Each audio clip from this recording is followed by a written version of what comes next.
Hi, my name is Aurora. Welcome to Reading Online, where I will be discussing books and things that I like. The first book I want to talk about is called The Midnight Library by Matt Haig. So basically the story goes, there's this girl named Nora, and she doesn't like her life. She works at a music store. Within the first couple of chapters, her cat gets run over, so he dies. I think it's a boy, yeah. I don't know.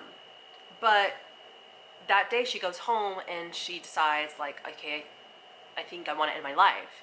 And she goes to sleep. And when she goes to sleep, she ends up at the Midnight Library. And the Midnight Library is basically like a portal between life and death. And there she meets she met the librarian before. So she re-meets the librarian, and the librarian basically tells her, like, hey girl, look at all these books. All these books are potential lives that you can have based on the choices that you're making now. And so Nora basically goes through these different lives, one where she like ends up marrying a guy that she wanted to, sort of, another where she travels with her best friend, and basically the story is taking us through, another is like when she becomes a famous swimmer or something like that. The story is basically taking us through the different lives that she could live, and she ends up being like unhappy in all the lives that she's experiencing. And so yeah, I'm basically about halfway through. I am really enjoying this book. I don't feel too strongly about Nora's character, if I'm being honest. But I like the story, and I like the idea of the Midnight Library, and I like the message that, you know, every choice you make is altering your future. So yeah, I'm definitely going to keep reading this. The Midnight Library by Matt Haig. All right, I'm like speeding through this. I don't have to speed through this. I don't know how long this video is going to be. It's my first video, guys. Like, I'm nervous too. I mean, I'm not nervous to talk in front of a camera. I'm nervous to post it on the internet, which is okay. The next book I'm going to be talking about is Beartown by Frederick Bachman. I have it here. I'm going to be talking about is Beartown by Frederick Bachman. So this book is about hockey, but not really. I really do like this book, and I kind of want to wait to finish reading it in the winter, just because it's such a winter book. I don't know yet. I don't know if I will, but this book has great characters, great characterization. I mean, he really spent a lot of time creating these people, and it feels like, so in comparison to the Midnight Library, completely different books, by the way, but I don't like love Nora in this book, you know? I love the story. These people in this book, my favorite character, I think her name is Kira. Let me see my notes. Yeah, Kira Anderson, and she's the wife, and she's a lawyer. And the reason she's my favorite character, I mean, I'm not gonna add any spoilers, but I like the idea, or I like how Kira is kind of like battling through whether she likes her life or not. I think she does like her life, but I think that she works really hard, and I feel like her husband doesn't. I mean, no, he does. He works hard, but I feel like he's not as successful as her, and it's complicated. All the characters in this book are complicated, and I don't know if I said anything about the book other than the characters, but the book is about hockey, but not really. You don't need to know anything about hockey. Hockey is just the sport that brings a town together, that brings the people together. It's kind of what they do there. It's kind of what the town is known for. They're really good at hockey, the hockey team. But the book is really about the characters and just how complex life can be. And I don't want to say too much, but I mean, yeah, I would recommend definitely reading Beartown. I'm on page 145. I haven't finished it, obviously, and I kind of don't want to, because I kind of want to wait till it's cold. but also it's really good, so I might. So the next book I'm going to be talking about is called The Hacienda by Isabel Cañas. It looks like this. I am also about halfway through this book, and I really am enjoying it. I think it's similar to, so with the Midnight Library, I love that plot. I also love this plot. I don't feel super strong about any of these characters. I think that they're interesting. Yeah, but let me give you a little synopsis of what it's about. So basically, there's a girl named Beatriz, and this is taking place when the Mexican government is being overthrown, and her dad ends up being murdered, and she has to move in with her aunt. I don't remember if she's moving in with her aunt on her mom's side or her dad's side. I don't remember, but basically she moves in, and they're being treated pretty badly because Beatriz is like a morena, which means a darker skinned Mexican girl, and which also I love that they mentioned that in this book, because I mean it's touching on colorism, it's touching on religion, it's a gothic historical fiction. So yeah, basically Beatriz is trying to find a way out of her aunt's house, and she ends up meeting this guy, Rodolfo, who she wants to marry, and he wants to marry her. They want to marry each other, and she has heard a lot of rumors about him and his previous wives and how they just disappeared, but she's kind of just ignoring it because she's like, okay, I need to get my mom and me out of this house.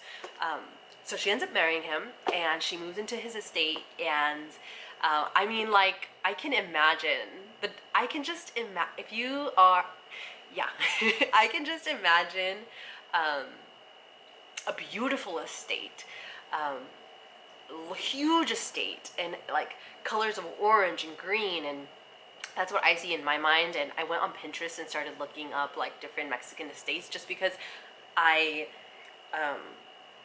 love the way that they describe it. So anyways, back to the plot. I'm like zoning, I'm like going to different places, but she ends up moving to his estate, and it's haunted. And they never say that word, which is why I'm like, didn't want to describe it as haunted, but it's definitely haunted, and she's seeing things and she's hearing things, and she brings in a priest, and basically that's all I know so far. I don't know how the book ends because I'm about halfway through, but I really am enjoying it, and I do like Beatriz's character.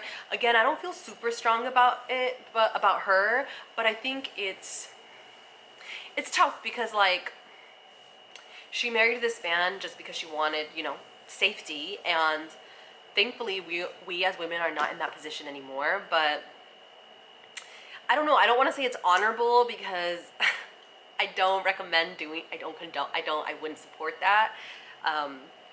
But it's complicated, and that's why I love reading, because you really get to be inside someone else's head, and whether you agree with it or not, I mean, Beatriz was looking for safety, so, and on her search for safety, she finds herself in danger. So yeah, I think that's all I have to say about this one. I do recommend it. This is very much like Halloween vibes, obviously, because it's gothic horror, but I do want to finish it because I also feel like gothic horror makes sense in the summer, for me personally. But anyways, that's the third one.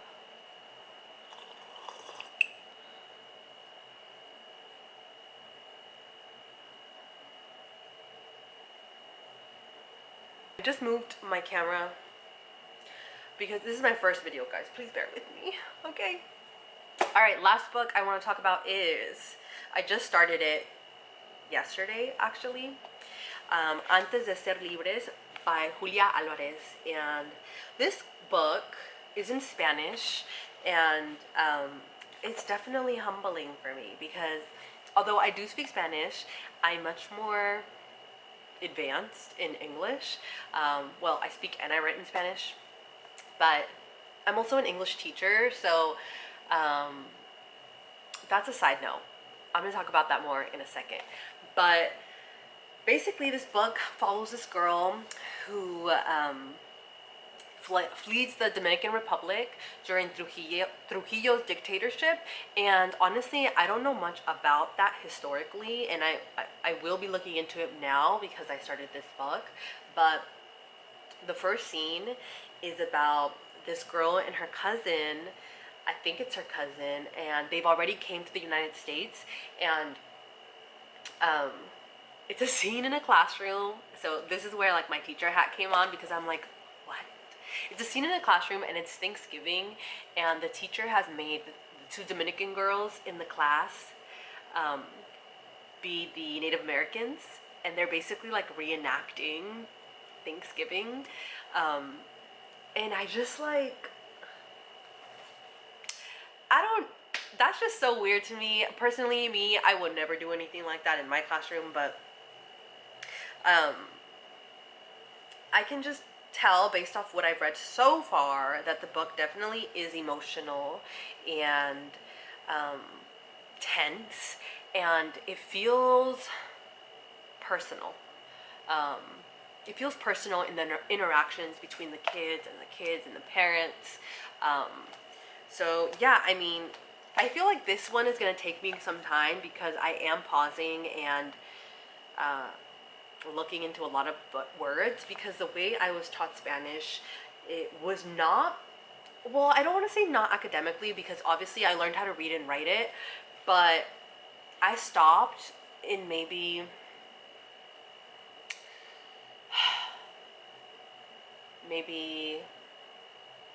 like my freshman year in high school. So my Spanish is probably at like 5th grade reading level. I'm not, honestly, to be for real, but I'm trying my best. So I'm gonna keep reading this. I do think it's an interesting story. It's a very short read. It's only like 200 pages, but I am going slow. So that's the last one. Thank you so much for watching. If this is your first time, because this is my first video, I think I'm gonna do the newbie booktuber tag, just so maybe whoever decides to follow me on here can get to know me a little better. I am an English teacher. I love reading. I've loved reading for a very long time. I live in California. I don't know. I wanted to do this for a while, so I'm just gonna do it. But I'm a little nervous. I'm gonna just roll with it though. So my Instagram, which I don't really use often, and my TikTok will be somewhere like down here. I'm figuring it out. I'll figure it out. But thank you so much for watching and spending time with me today. I hope you have a wonderful rest of your day or night, and I will be back on here soon. Thanks.